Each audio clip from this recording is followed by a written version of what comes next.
এই থানার ওসি আমাদের ভাতৃপ্রতিম রাজকুমার দাস, ওনাকে ঘুম ভাঙানোর জন্য থানার গেটে আমরা কতিপয় লোককে নিয়ে এসে আজকে ঘুম ভাঙাতে এসছি। আমরা বলতে এসছি, আমরা কিন্তু বলছি না মল্লারপুর থানার পুলিশের চামড়া গুটিয়ে দেবো আমরা, কিন্তু পাবলিক বলছে আগামী দিন পরিস্থিতি তৈরি হচ্ছে। পাবলিক পাড়ায় পাড়ায় বলছে, আপনার কাছে যখন পাবলিকের সমস্যা নিয়ে আমাদের নেতারা এখানে আসছে রাত্রেবেলায় থানায় কমপ্লেন দিতে, আপনি তখন কমপ্লেনটা রিসিভ করছেন না।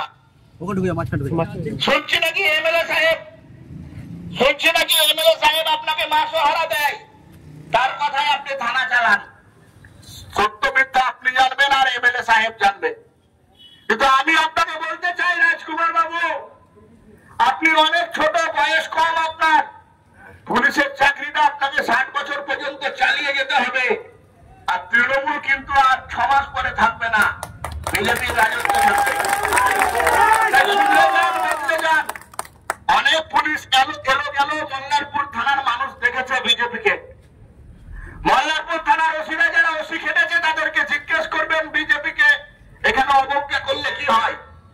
আজকের আন্দোলনে তো ঝাঁকি হয়, বড় আন্দোলন अभी বাকি হয়। রাজকুমার বাবু, এখানে যদি আপনি ভালো ভাবেন বিজেপির কর্মীর ছেলেকে, একটা ছাত্রকে আপনি ডাকাতির কেস দিয়ে তার ভবিষ্যৎটা নষ্ট করছেন, তাহলে ভাববেন উপরওয়ালা আপনারও ভবিষ্যৎ নষ্ট করবে। এখানে যে বিচার চলে সেই বিচার আমার আপনার বিচার চলে না, পরম শক্তিমান ভগবানের বিচার চলে। তার প্রতি আস্থা রাখবেন, ভয় করবেন ভগবানের প্রতি, ভগবানকে। তৃণমূলকে ভয় করে লাভ নেই। লাভ যদি হয় আর ভয় যদি হয়, ভয় যদি করতে হয়, তাহলে ভগবানকে ভয় করুন রাজকুমার বাবু। কাল কেউ দেখেনি, কাল মহাকাল। আগামী কালকের সকালটা ভারতীয় জনতা পার্টির সকাল, ভারতীয় জনতা পার্টির লোকেদের সকাল। আপনি কি ভাবছেন এই মল্লারপুর থানাকে কয়েকটা জিহাদিদের আখড়া বানিয়ে দেবেন, তোলাবাজদের আখড়া বানিয়ে দেবেন, রাজপথে দাঁড়িয়ে টাকা উঠবে, ভারতীয় জনতা পার্টির শিউরিতে যখন প্রোগ্রাম হবে এই তোলাবাজদের ট্রাক আটকে রেখে রোড জাম করবেন? এটা চলবে না, এটা চলতে দেব না। আমরা আজকে আপনাকে প্রতিবাদ করতে এসছি। আমরা বলি, আমরা তোমার শান্তিপ্রিয় শান্ত ছেলে, প্রতিবাদ করতে জানি, শত্রু এলে অস্ত্র হাতে ধরতে জানি।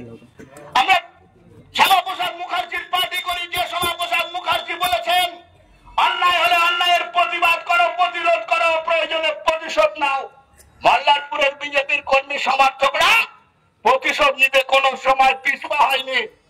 কত কেস দিবেন, কত পেনের কালি আছে। একটা ছাত্রকে আপনি ডাকাতির কেস দিলেন শুধুমাত্র বিজেপি করে বলে, এমএলএর কথাতে আপনি কেস দিলেন, মিথ্যা কেসে তার ভবিষ্যতে লাল কালি দিলেন। কিসের কারণে আপনি লাল কালি দিলেন? ওসি সাহেব, আপনাকে জবাব দিতে হবে।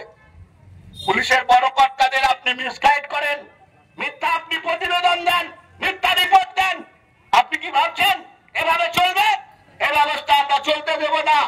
এরপরে যদি আপনি ভারতীয় জনতা পার্টির কর্মী বন্ধু নেতা যারা আসবে, মানুষের সেবায় যারা বিজেপির সেবা করার জন্য এই মল্লারপুরের চৌকিদার হিসেবে যারা খাড়া হয়ে আছে, তারা যখন আসবে, আপনি যদি অবজ্ঞা করেন তাহলে মনে রাখবেন আজকে গেটটা খুললাম আর এই গেটটা তালা মেরে দেবো, আর তৃণমূলের ঝান্ডা লাগিয়ে দেবো।